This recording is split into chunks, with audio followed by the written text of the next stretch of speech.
Est-ce qu'il y a vraiment des choses nouvelles à dire? Et puis, je pense qu'effectivement, euh, il y a en ce moment, enfin le problème se pose différemment en ce moment par rapport à ce que ça a été il y a 10, 20 ou 30 ans. Euh, Pourquoi j'ai eu ce premier mouvement un peu dubitatif? Euh, Bon, parce que les histoires de nombres, bon, c'est vrai qu'il y a 30 ou 40 ans, dans le monde de la psychiatrie, le nombre n'existait pas, ou très peu. Hein. Il y avait des psychologues psychométriciens qui faisaient de la mesure, mais c'était quand même, en particulier en France, très marginalisé. Il n'y avait quasiment pas de nombre dans le monde de la psychiatrie. Et puis, dans les années 90-2000, alors ça a flambé, hein, il y avait des échelles partout, etc. Et puis, comme toujours, il y a des balanciers, et puis peut-être que là, les choses se calment, s'intègrent, et que on va arriver vers un compromis numérique raisonnable. Et puis, alors ça, c'était côté nombre. Alors côté risque, objectif, subjectif, euh, vu de loin, j'ai considéré ça comme une espèce de réaction un peu romantique. On objective tout dans notre société, c'est dur, il n'y a plus de place pour le sujet, pour la singularité. Et donc, dans quel monde vivons-nous, etc. Une réaction comme ça, qui pourrait passer comme une espèce de cri désespéré face à l'avancement inéluctable du progrès. Et puis voilà. Alors, néanmoins, puisque le risque était dans la thématique de ce congrès, je me suis dit, mais finalement, qu'est-ce qu'on entend par risque? Puisque étant statisticien, pour moi, le risque, c'est en fait le risque statistique lié aux tests d'hypothèse, c'est-à-dire c'est une abstraction. Alors finalement, dans la pratique clinique, quand y a-t-il vraiment un risque? Alors, comme l'a dit Gisèle, je suis pédopsychiatre, ce qui veut dire déjà que la question du risque est un tout petit peu différente, puisque le risque que l'on prend, on le prend pour un patient qui n'est pas complètement autonome dans son existence. Il y a les deux parents qui sont en derrière, et on prend le risque avec lui, mais on prend le risque quelque part délocalisé au sein d'une famille, et si nous prenons le risque et que nous nous trompons, c'est pas nécessairement notre patient qui est l'objet de notre inquiétude et de notre soin qui va nous reprocher la prise de risque, ce sont ses deux parents. Donc déjà, c'est une première particularité qui n'est pas négligeable du tout. Et donc je me suis dit, mais finalement, bon, je prends des risques quand je prends des médicaments, etc. Mais la situation clinique où j'ai l'impression de vraiment prendre un risque, c'est quand j'ai un adolescent qui a des idées suicidaires. Et donc, il faut décider, est-ce qu'on l'hospitalise ou pas? Voilà, c'est une question, c'est un problème clinique concret, quand même pas de la vie de tous les jours pour un pédopsychiatre qui fait des consultations, heureusement, aux urgences peut-être, mais ce n'est pas à chacune de mes consultations que j'ai un adolescent suicidaire, quand même. Mais ça arrive une fois par mois, une fois tous les 2 mois. Et donc, le problème clinique est circonscrit, et la décision, elle aussi, à l'issue, est une décision grave avec une prise de risque, puisque si l'on dit non, on n'hospitalise pas, eh bien, le patient rentre chez lui, et si jamais il y a un passage à l'acte suicidaire, eh ben, c'est terrible. Et finalement, comment s'opère, comment est gérée cette prise de risque? Alors, d'un côté, en étant honnête, et je ne dis pas que je fais bien, et sûrement que je fais mal, mais c'est juste que je fais comme ça. Bien sûr que j'ai une part de raisonnement objectif, c'est-à-dire je m'appuie sur la littérature, sur des facteurs de risque qui ont été quantifiés, et le premier facteur de risque de faire une tentative de suicide, c'est d'en avoir déjà fait une avant. Et donc, bien entendu que je vais m'accrocher à ça, c'est-à-dire que si cet adolescent a déjà fait une tentative de suicide, effectivement, ça va modifier ma décision thérapeutique, effectivement. Le support social aussi est un facteur de risque, et donc on va s'intéresser à ce qui se passe autour dans la famille, etc. Donc oui, j'ai une approche de gestion du risque que l'on pourrait qualifier d'objective, parce que reposant sur des données de la littérature. Mais il n'y a pas que ça, effectivement. Il n'y a pas que ça, c'est qu'à un moment donné, quand même, Donc, on fait un entretien avec un adolescent qui ne va pas bien. Je le fais toujours en présence de la famille. Et je suis sûr que dans cette salle, il y en a qui trouveront que ce n'est pas bien. Mais c'est comme ça que je travaille. Je travaille même quand je pose des questions sur les idées de mort et sur les intentions suicidaires avec mon patient. Je préfère qu'il y ait la famille à côté. On pourra en discuter. Et donc, on parle de sa dépression.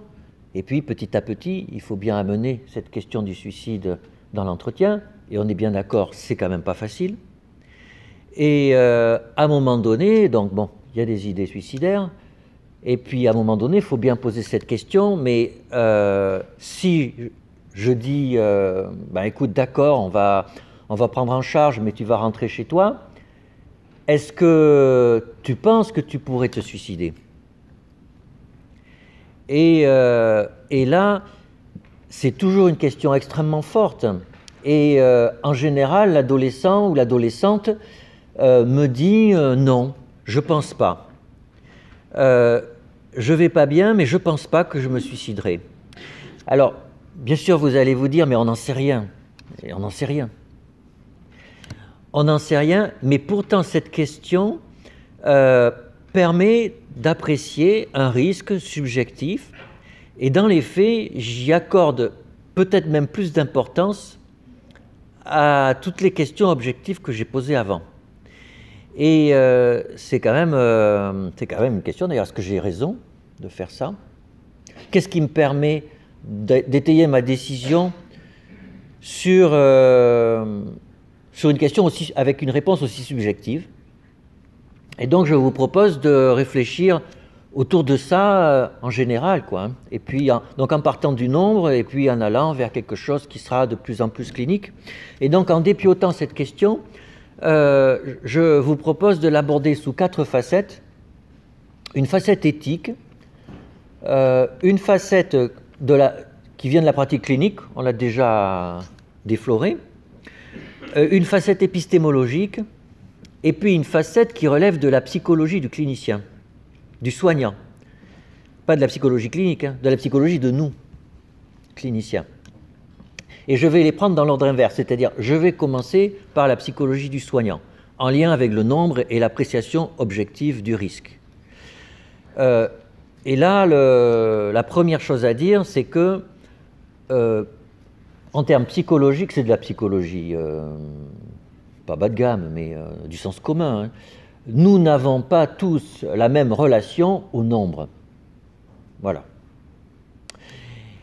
Il y a des gens qui sont fascinés par ça et qui se sentent bien avec les nombres, et il y a des gens qui ne se sentent pas bien avec les nombres, qui se sentent agressés, et peut-être que ces derniers sont plus fréquents chez les praticiens de la psychologie ou de la psychiatrie. Alors, est-ce que je vous dis ça gratuitement? Quand on regarde dans le détail, ça infiltre l'histoire.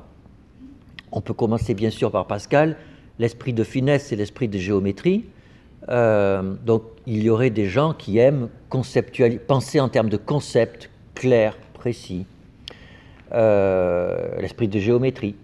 Et puis des gens qui préfèrent utiliser le mot avec sa polysémie, qui permet de capter des choses subtiles, des choses intimes, que des concepts clairs ne pourront jamais aborder. Il y a, en médecine, il y a cette vieille histoire de l'hémisphère gauche et de l'hémisphère droit. Alors, il paraît qu'on n'a plus le droit de dire hein, qu'il y a des spécificités hémisphériques. Et d'ailleurs, je trouve ça très drôle, c'est que si vous parlez avec des neuroscientifiques, hein, le fait que l'hémisphère gauche, c'est le langage, l'hémisphère droit, ça c'est la musique, etc., les visages, c'est complètement has-been comme truc. Et bon, c'est des neuroscientifiques, donc je dis rien, c'est leur boulot, ils ont raison. Mais j'en ai quand même discuté régulièrement avec des neurologues, en particulier Cambier. Vous savez, les moins jeunes d'entre vous ont dû avoir des bouquins de neurologie de Cambier. C'est un immense neurologue qui est toujours vivant, qui est à l'Académie de médecine. Et je lui ai demandé un jour, mais on ne parle plus d'hémisphère gauche et d'hémisphère droit, mais quand même, quand on a un AVC à gauche, ça ne fait pas pareil qu'à droite. Et il me dit, bah, bien sûr qu'on a un hémisphère gauche et un hémisphère droit, et bien sûr que globalement, ça ne fait pas la même chose. Mais ce n'est pas en blanc ou noir, c'est plus compliqué, vous savez, les gauchers, les droitiers, etc. Mais donc, il y a des gens. D'ailleurs, il y a un roman écrit par une neuroanatomiste américaine qui a un jour fait un AVC gauche, et qui dit, un AVC résolutif, et qui dit que pendant un mois, le temps que son AVC se résolve, elle a vu la vie complètement différemment. Avant, elle était quelqu'un de carré, de rationnel, qui voulait tout argumenter, et en l'espace de son AVC, elle a vu la vie de façon beaucoup plus souple, etc. Alors, son livre a été critiqué, on considère aussi qu'il est romantique, que c'est un peu romancé. Bref, je vous laisse, vous êtes médecin, et donc je vous laisse vous faire votre propre opinion sur ces histoires. Les profs de maths, les profs de français. Hein, si je vous dis, considérez les professeurs de mathématiques, des professeurs de français, il y en a qui sont un peu plus histrioniques et les autres un peu plus obsessionnels. Est-ce que vous voyez dans quelle catégorie mettre les uns et les autres? Bon. Et c'est intéressant parce que vous me direz aussi c'est de psychologie de bazar, mais il y a un psychanalyste qui a été prof de maths et qui était prof de psycho à Reims, je crois, Jacques Nimier, qui a écrit un livre sur la relation d'objets aux mathématiques, qui est extraordinaire, et il explique comment les mathématiques sont une expression surmoïque, c'est-à-dire que 2 plus 2, ça fait 4, et c'est comme ça, et on ne peut rien y faire, et vous pouvez vous rebeller, mais ça sera toujours 4. On va se dire ça, on est d'accord. Et que donc, d'ailleurs, il y a des gens qui adorent ça parce que ça structure cet étayant, et puis il y a des gens qui détestent ça parce qu'ils détestent une autorité contre laquelle on ne peut rien. Et du coup, il y aurait certaines dyscalculies qui ne seraient pas des troubles cognitifs à proprement parler, qui seraient des troubles émotionnels, c'est-à-dire des problèmes de rapport à l'autorité. Ce que je trouve quand même, c'est quelque chose qui fait sens. Alors, de façon beaucoup plus savante, vous savez, il y a ce prix Nobel d'économie d'il y a une petite dizaine d'années, qui est psychologue, Kahneman, et qui a bâti une partie de ses travaux sur le traitement rapide et le traitement lent de l'information. Un traitement rapide, intuitif, etc. Donc les acteurs économiques pourraient réagir avec leurs tripes, comme ça, ou pourraient penser et opérationnaliser et calculer les bénéfices et les risques de leurs décisions. Et donc vous voyez, on trouve encore cette opposition. Et puis comme ça, on fait à l'infini l'induction, la déduction, la pensée formelle, la pensée onologique. Les amateurs de disques vinyles et les amateurs de MP3 ou de CD. Vous voyez, il y a des gens, alors peut-être qu'ils ont raison, hein, mais qui pensent que le son qui sort d'un disque vinyle, c'est mieux. Et c'est intéressant parce qu'il y a eu une expérience où en fait, on met un disque vinyle, on fait un aveugle, hein, on fait un disque vinyle, et de l'autre côté, on met un enregistrement numérique de très bonne qualité, et on rajoute un petit peu de bruit blanc, et les gens trouvent ça mieux en fait avec un petit peu de bruit blanc, comme ça fait comme le vinyle, quoi. Alors, il faudrait répliquer. S'il y a des amateurs de vinyle, il n'y a pas de souci. Hein. Peut-être qu'il y a vraiment quelque chose derrière le vinyle. Hein. Je ne dis pas.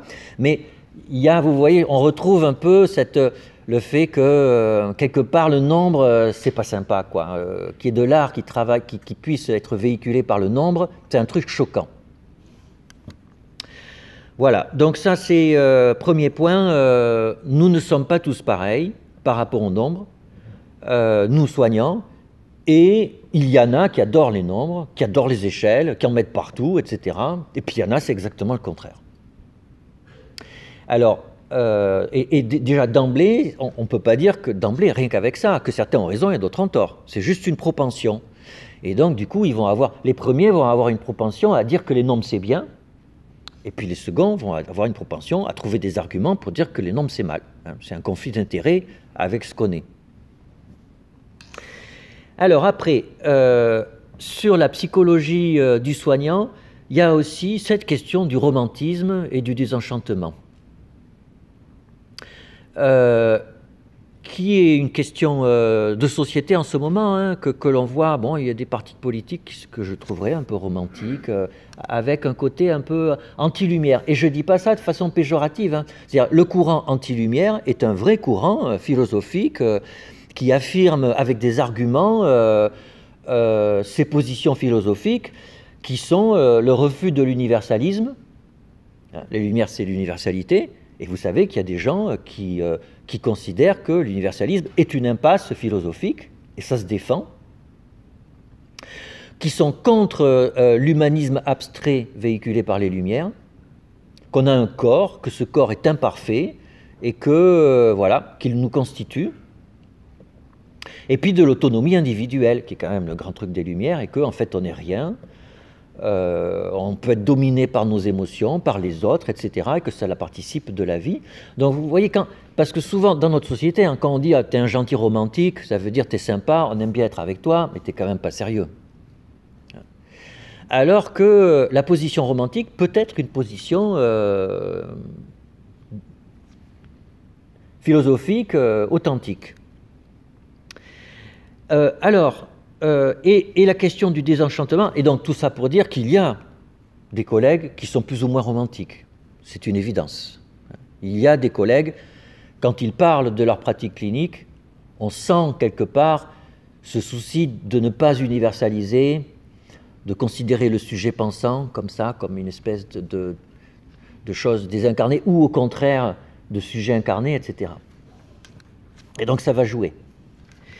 Et donc la question du désenchantement qui est autour de la question du mystère de la pensée humaine. Beaucoup de psychiatres font ce métier parce qu'ils sont fascinés par la question de qu'est-ce que c'est qu'un humain qui pense. Et c'est vrai que le métier de psychiatre, avec plein de troubles, que ce soit, bien sûr, la schizophrénie, bien sûr, mais un trouble obsessionnel compulsif, un sujet suicidaire, une patiente qui a une anorexie mentale, ça interroge vraiment sur qu'est-ce que c'est qu'un humain qui pense. Et c'est vrai que c'est encore... Alors, c'est encore... Pour beaucoup, la pensée reste un mystère fascinant. Et peut-être que, justement, et c'est pour ça que la question du topo d'aujourd'hui était pertinente, c'est que peut-être qu'aujourd'hui, là, depuis peut-être 3-4 ans, la question du mystère de la pensée est en train de basculer, c'est-à-dire que peut-être c'est plus un mystère. Et alors, ce n'est pas l'objet du topo, il y aura sûrement du temps pour qu'on échange...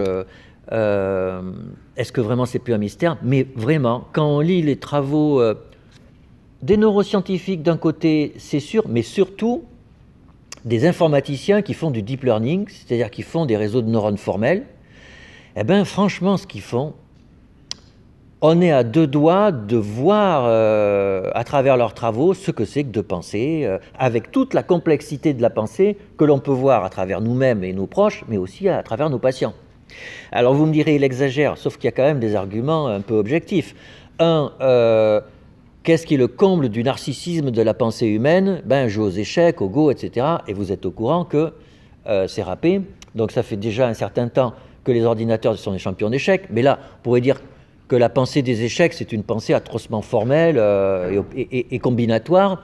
Mais le Go, c'est quand même nettement plus aristocratique. Et vous savez qu'il y a un Sud-Coréen, donc, qui est le champion du monde de Go, qui l'année dernière a été battu, et il a dit de l'ordinateur, il joue comme un homme, c'est incroyable. Et cette année, il a été battu à plat de couture, et il a dit, l'année dernière, il jouait comme un homme, cette année, il joue comme un dieu.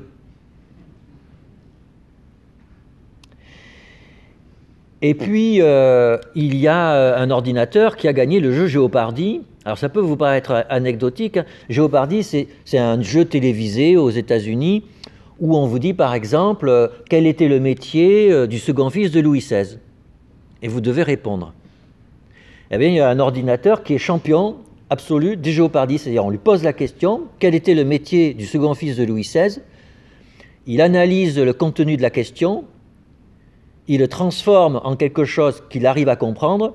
Il va chercher dans sa base de données le résultat et il le prononce avec une voix artificielle. Bon, et donc tout ça se fait à partir de... Et j'ai oublié quelque chose aussi de bluffant. Hein.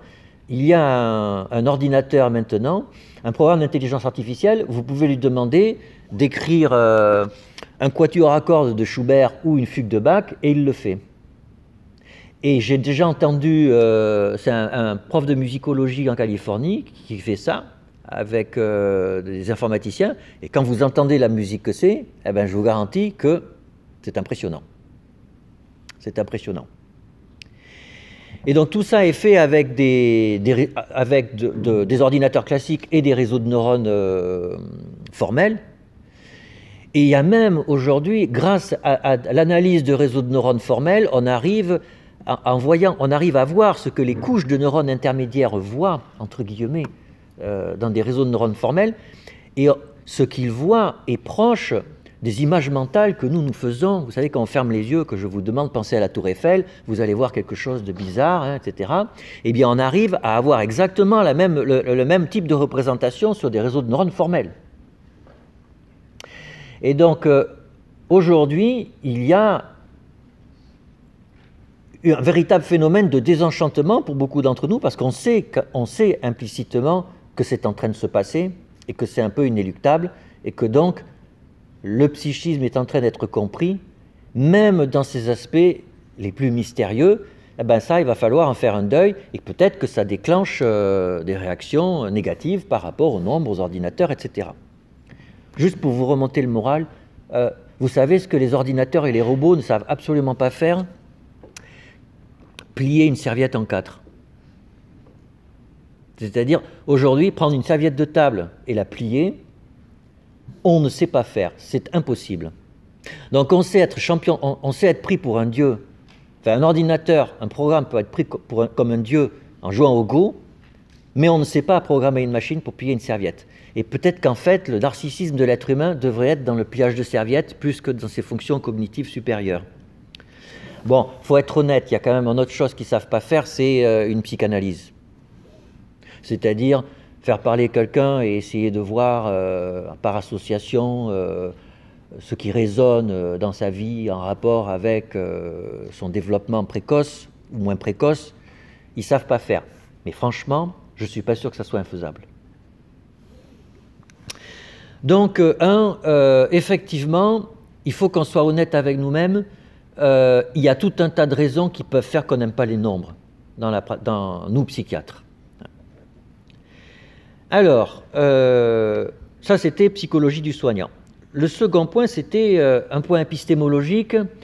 Ok, d'accord, c'est vrai que les nombres peuvent beaucoup de choses dans notre société et qu'ils peuvent de plus en plus, et que c'est même effrayant. Mais est-ce qu'il n'y a pas, est-ce qu'il n'y a pas quelque part le nombre, fondamentalement, ne véhicule-t-il pas un message différent du mot? Voilà une autre question. Peut-être que si on décrit le monde et la pensée et le patient avec des nombres, peut-être qu'il y a des choses que l'on ne peut pas représenter avec le nombre. Et on est beaucoup à penser une chose comme ça, quand même, spontanément. Et même, vous vous souvenez, hein, quand il y avait eu l'évaluation des psychothérapies, le ministre de la Santé avait dit on n'évalue pas, on ne peut pas mesurer la souffrance psychique. Et donc, on ne peut pas mettre des nombres sur la souffrance psychique. Alors, il y a des éléments dans la littérature, il y a des choses autour de ça. Hein. Alors, au sens très large, hein, ce que les nombres peuvent ou ne peuvent pas. Alors d'abord, il y a plein d'idées reçues.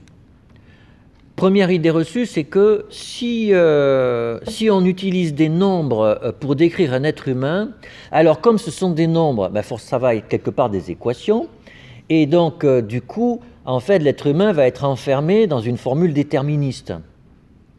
Et donc, de fait, on considère que l'homme n'est pas libre. Si on peut décrire un être humain qu'avec des nombres, c'est la fin de la liberté, et quand même, ça, c'est un problème pour la société. Puisque les sociétés fonctionnent sur le postulat qu'on est libre et donc responsable. Et alors, en fait, pas du tout. C'est pas parce qu'on décrit les choses avec des nombres que cette description est déterminée. Et c'est même vraiment, il y a des systèmes numériques très simples, comme par exemple le théorème des 3 corps. Hein. Vous prenez 3 corps pesants ponctuels, comme des planètes, mais ponctuels, mais au lieu qu'il y en ait 2. Quand on met 2 corps pesants ponctuels, l'un tourne autour de l'autre comme une ellipse et réciproquement. Quand on en prend 3, C'est horriblement compliqué, c'est tellement compliqué que c'est imprévisible asymptotiquement. C'est-à-dire, il suffit que les conditions initiales changent un tout petit peu pour que, en fait, au bout d'un certain temps, la position de ces 3 points soit imprévisible. Donc on a beau avoir des systèmes numériques enfermés dans des formules simples, simplissimes même, puisqu'il n'y a que 3 objets ponctuels, pour que ce système soit complètement imprévisible de façon asymptotique. Deuxième idée reçue, si on colle des nombres sur les choses et sur nous, sujets pensants en particulier, alors tout d'un coup, il va y avoir des choses vraies et des choses fausses, et là, ça pose aussi un problème moral. C'est que, est-ce que, en ce qui concerne le fonctionnement psychique d'un individu, on peut dire qu'il y a des choses vraies et fausses?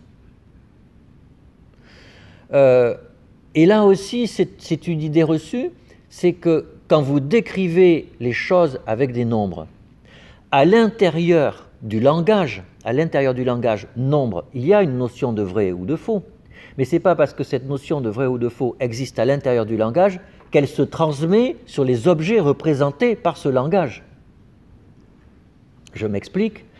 Par exemple, les lois de la nature, de la physique, sont décrites avec des équations et des nombres. Or, ces lois sont fausses. La loi de la gravitation universelle, c'est une loi physique, simple, qu'on apprend à l'école, avec des mathématiques. Donc, à l'intérieur des mathématiques, c'est vrai, mais dans la réalité physique, ces lois sont fausses. Si on va trop vite, elles sont fausses.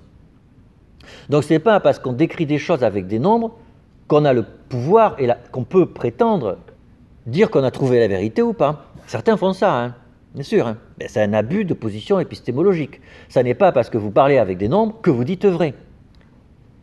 Vous parlez avec des nombres, ok, c'est votre langage, mais ce que vous pouvez dire peut être vrai ou faux. C'est un autre champ. Alors, il y a un autre point, c'est que ça, c'est quand on parle avec des nombres de façon classique. Mais en médecine, on parle avec des nombres de façon statistique. Vous êtes au courant, il y a des statistiques partout. Et d'ailleurs, quand on évalue un risque objectif, on l'évalue statistiquement. Quand je disais que le premier facteur de risque de tentative de suicide, c'est en avoir fait avant, c'est statistique. Ce n'est pas automatique. Quelqu'un peut faire un TS et n'en fera jamais. Et bien sûr, des gens font leur première TS. Et donc, il faut toujours avoir à l'esprit qu'une appréciation objective, numérique de quelque chose de clinique est étayée scientifiquement chez un sujet moyen qui n'existe pas dans la réalité. Donc, on est vraiment très loin d'un discours de vérité.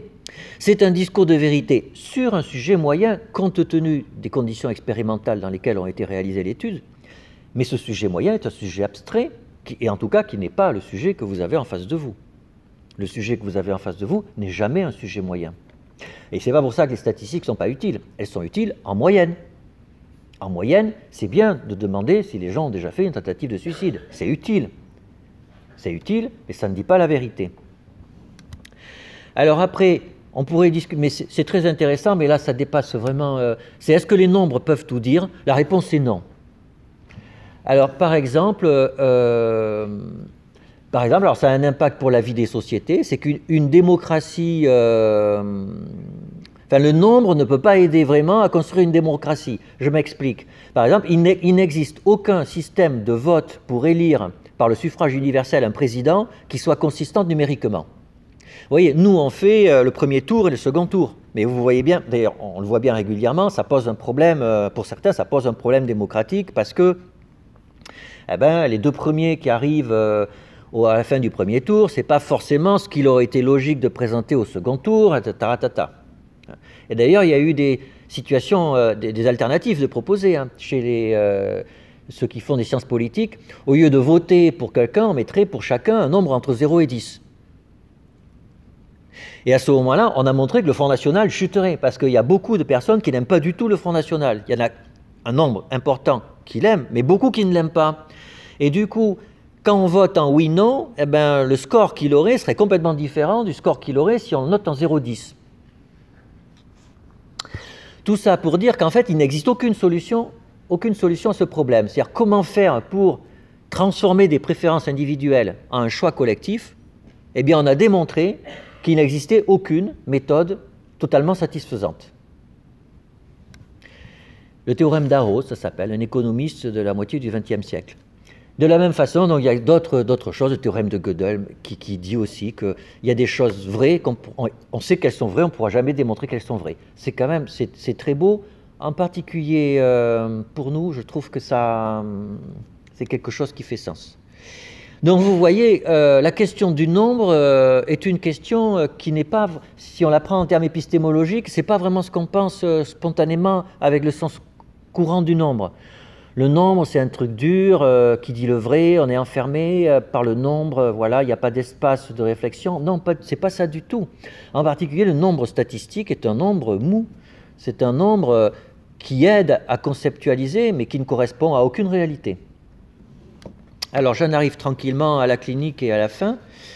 La pratique clinique et le nombre. Alors, d'abord, il faut être honnête, personnellement, tel que je l'ai vécu et tel que je le vis avec une égodystonie. Vous voyez, avant-hier à ma consultation, j'ai reçu, pour être moderne, on pourrait dire un patient qui a haut potentiel et qui est hyperactif. Mais avec une hyperactivité sévère, vraiment extrêmement invalidante. Et il est intelligent, ça saute aux yeux, puis il y a un test qui a été fait il y a 3 ans qui l'objective. Et donc, en fait, il était envoyé par le collègue du CMP qui voulait faire un bilan. Alors, d'accord, on va faire un bilan, donc on fait l'entretien, et je vois effectivement que je suis d'accord avec les diagnostics, et puis le bilan, on peut le faire. Entre nous, moi je ne l'aurais pas fait, mais le collègue demande un bilan, on va faire un bilan, je remplis le formulaire d'hôpital de jour, et on me demande le score Conner, c'est l'échelle d'hyperactivité. Et là, j'ai eu une réaction... Si moi, je dis que c'est un hyperactif, je dis que c'est un hyperactif, c'est mon job. Et vous me demandez un score à une échelle. Enfin, j'ai eu envie de dire, mais vous me prenez pour qui? Et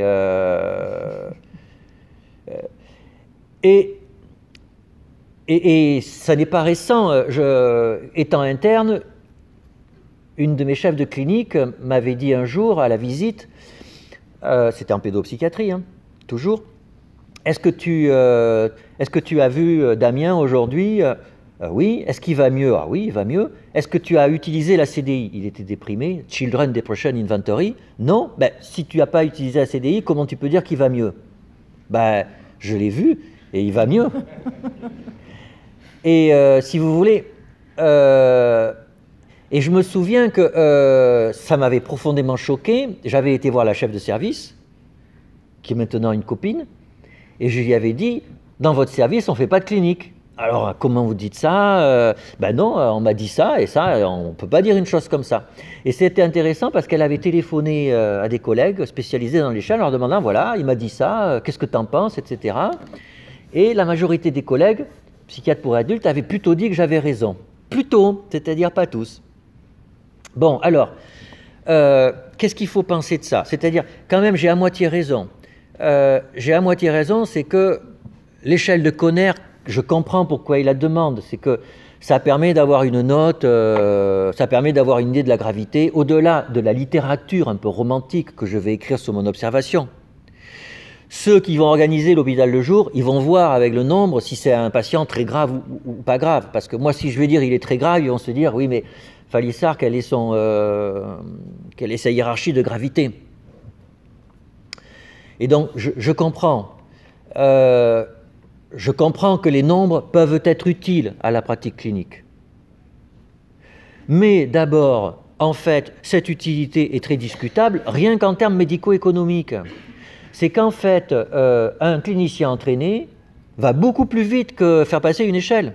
Faire passer une échelle, si on le fait bien, c'est long. C'est long, hein, ça prend facilement une demi-heure, si on le fait bien.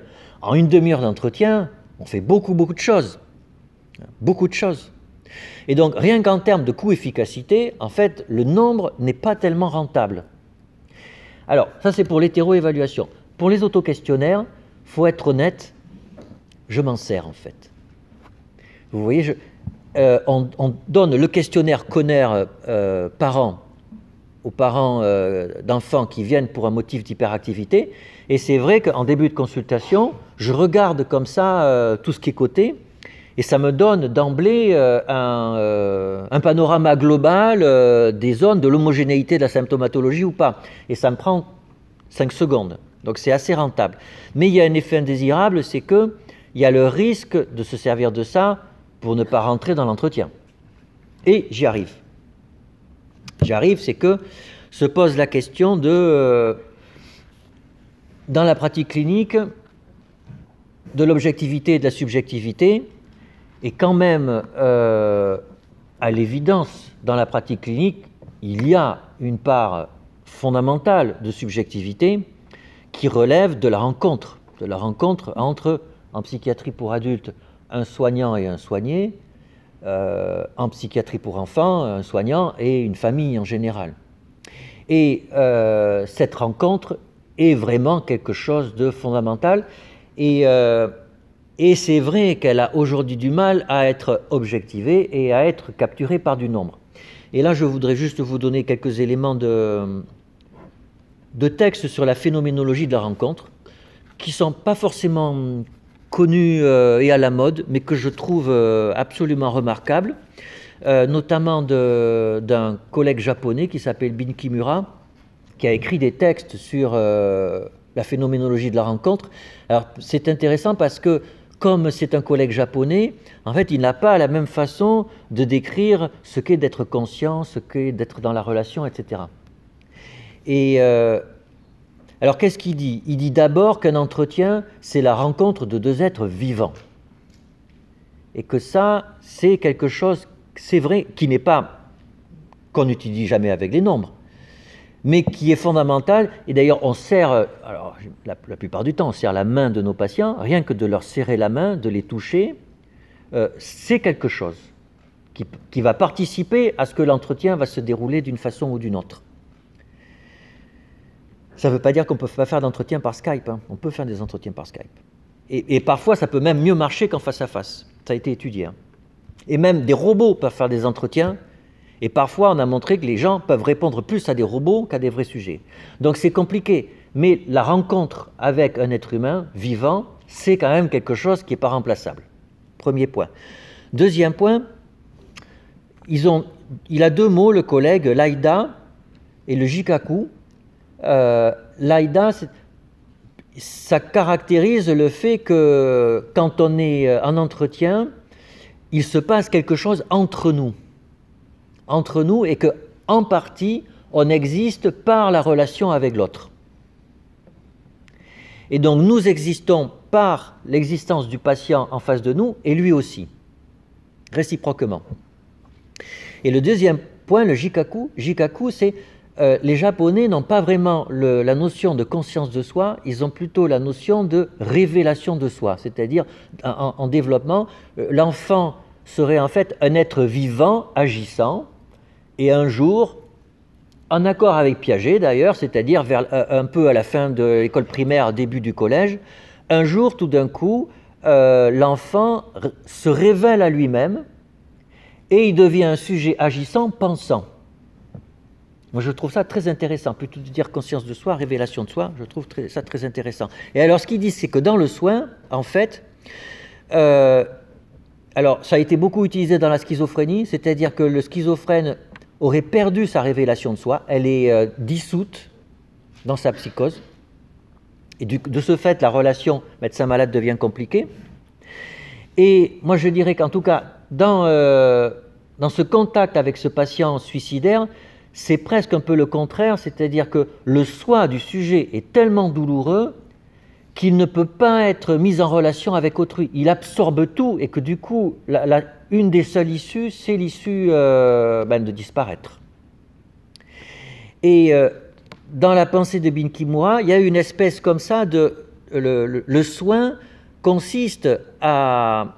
Alors, il y a un collègue, Stevens, qui dans un papier dit d'être une puissance d'accueil, c'est-à-dire je suis là, moi aussi je suis un sujet qui a eu une révélation de soi, et à partir de ce partage de notre propre révélation de soi, je montre à l'autre qui est en difficulté par rapport à sa révélation de lui-même aussi, qu'il est comme moi et je l'aide à se reconstruire et je l'aide à partir de notre rencontre à pouvoir de nouveau se retrouver lui-même. Eh bien, je trouve que c'est quelque chose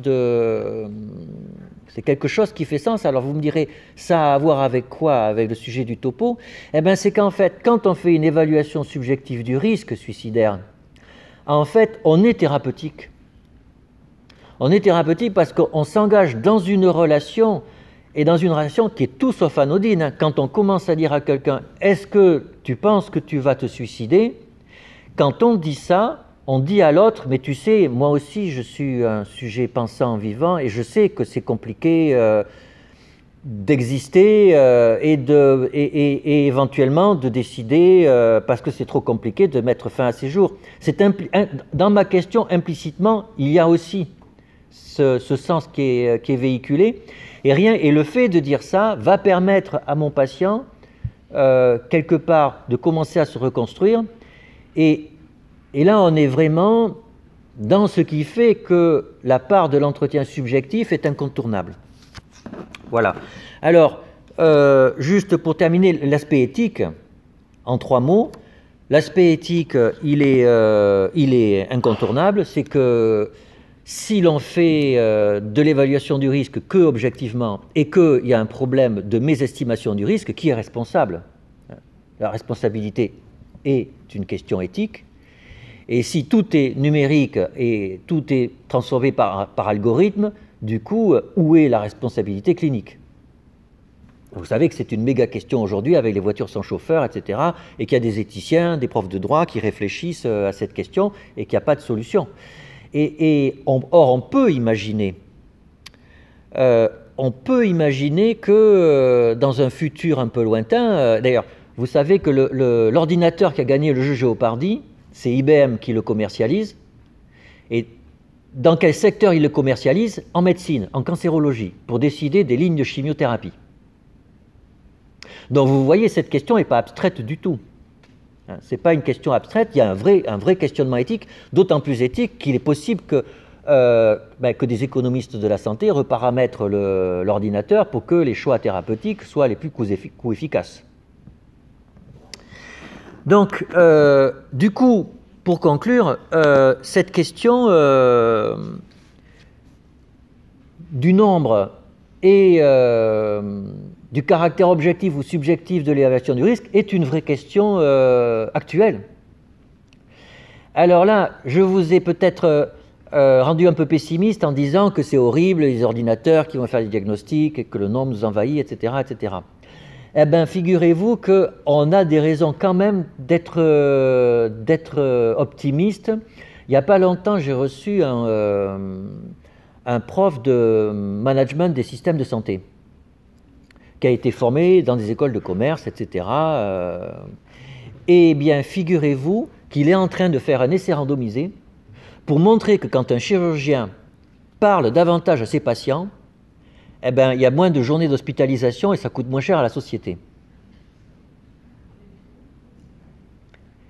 Eh bien, je trouve ça extraordinaire parce que si on montre qu'un chirurgien a besoin de parler à ses patients, peut-être qu'on arrivera à conclure que les psychiatres ont toujours besoin de parler à leurs patients. Merci pour votre attention.